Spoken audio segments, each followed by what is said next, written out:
Hello student, welcome to my channel. आज हम लोग एक मोस्ट इंपोर्टेंट टॉपिक जो बोर्ड एग्जाम में हमेशा पूछा जाता है, ओम का नियम डिस्कस करने वाले हैं। ओम का नियम आपको पूरा दिमाग में जाएगा, आपको कोई दिक्कत होने वाला नहीं है। एक 0% भी दिक्कत नहीं होगा, आपको 110% समझ में आएगा।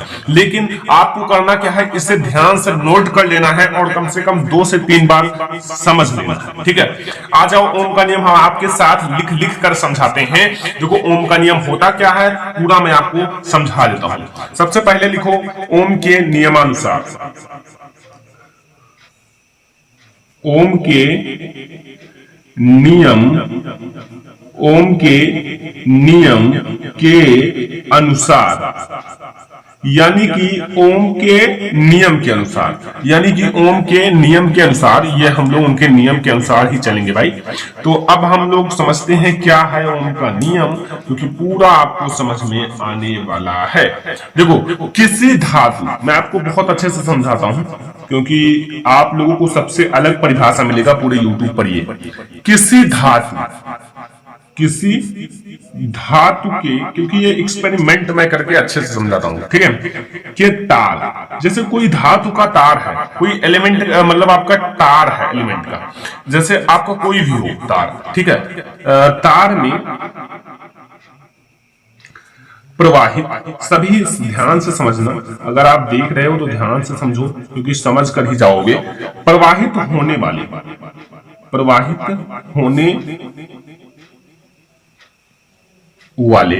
जो प्रवाहित होने वाले या फिर होने वाली लिख दो, ज्यादा बेटर रहेगा। विद्युत धारा, इलेक्ट्रिक करंट का तो नाम सुना ही होगा। विद्युत धारा, इसमें केवल 3 चीजें इंपॉर्टेंट है। एक तो है विद्युत धारा, एक है प्रतिरोध, एक है विभवांतर। तो विद्युत धारा आई, इसे किससे डिनोट करते हैं? आई से, ठीक है, कोई दिक्कत तो नहीं है। आई एंड उस तार, जो आपने तार लिया है उस तार, ठीक है, समझ में आ रहा है ना, कोई दिक्कत तो नहीं है। उस तार, ठीक है, उस तार के सिरों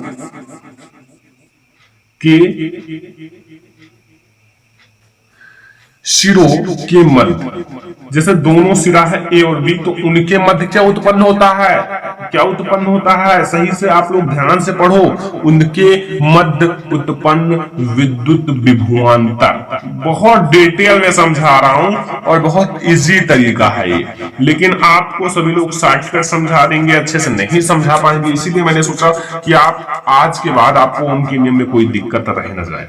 विद्युत धारा आई है और विभव क्या है? वी है, ठीक है, और जो आगे अनुक्रमानुपाती होती है, अभी आपको समझ में आ जाएगा। मैं आपको इसे 2 से 3 बार समझाऊंगा। अनुक्रमानुपाती होती है, अनुक्रमानुपाती होती है, जबकि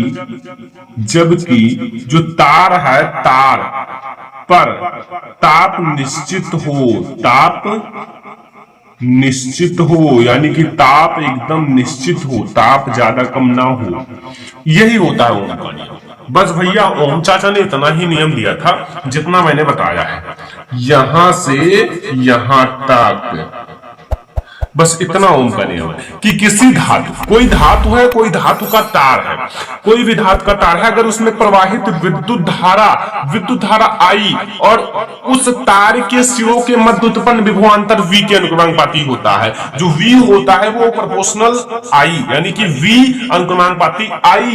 अब आप समझोगे कैसे, अभी मैं सूत्र भी बताऊंगा, सब कुछ बताते चलूंगा। तो उनके मध्य विभवांतर V होता है, जबकि तार का ताप क्या हो? समान हो, ठीक है। तो यहां तार का ताप समान होना चाहिए, ये आपको पता होना चाहिए, तार का ताप समान होना चाहिए। तो यहां से आप पहले ओम का नियम इतना ही है, नोट कर लो, फिर मैं आपको परिभाषा बताता हूं। यहां क्या कह रहा है? जो V है वो अनुक्रमानुपाती है किसके? I के। ये V है, अनुक्रमानुपाती है I के, बस यही कह रहा है। और चाहो तो इतने पे ही छोड़ दो, लेकिन मैं आपको और आगे समझाता हूं, ठीक है। अभी आपको और समझना भी पड़ेगा थोड़ा सा, क्योंकि अभी नहीं छोड़ सकते, ठीक है। अगर 1 नंबर में आए तो इतना बहुत है। अब यहां V देखो, अगर आपको प्रोपोर्शनल को हटाना है तो V और बराबर, अगर इसे आपको हटाना है तो यहां R जोड़ना पड़ेगा। आर आई, ठीक है। और अगर यहां जो ये आर बराबर वी अपान आई, बट यहां अगर आर की बात की जाए, आर यहां है क्या, आर यहां है क्या, तो आर आपका क्या है यहां इस हिसाब से यहां जो आर है, आर एक क्या है, नियतांक है। क्या है, नियतांक है। आर क्या है, नियतांक है, ठीक है। या फिर अथवा आप लोग यही तो दोनों कह सकते हो, एक तो ये है या फिर एक ये है, ठीक है। यहां तक ओम के नियम में कोई दिक्कत होगा नहीं। अब यहां जो आपको मैं बता दूं क्या क्या चीजें हैं। वी आपका क्या है, यहां वी आपका है विभवांतर,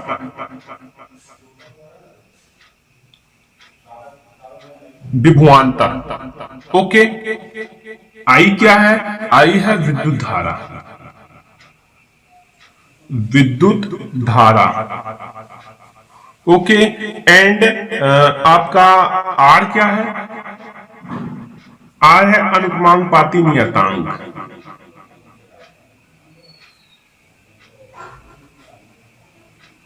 अनुक्रमांकपाती नियतांक। अब यहां आर के बारे में थोड़ा सा और समझ लो। जो आर है चालक का विद्युत प्रतिरोध भी कहते हैं। आर जो है, आर को क्या कहते हैं, आर को चालक का विद्युत प्रतिरोध कहते हैं, विद्युत प्रतिरोध कहते हैं, ओके। तार का विद्युत प्रतिरोध भी कहते हैं। अब आओ हम लोग मात्रक की बात करते हैं। किसकी बात करेंगे, मात्रक।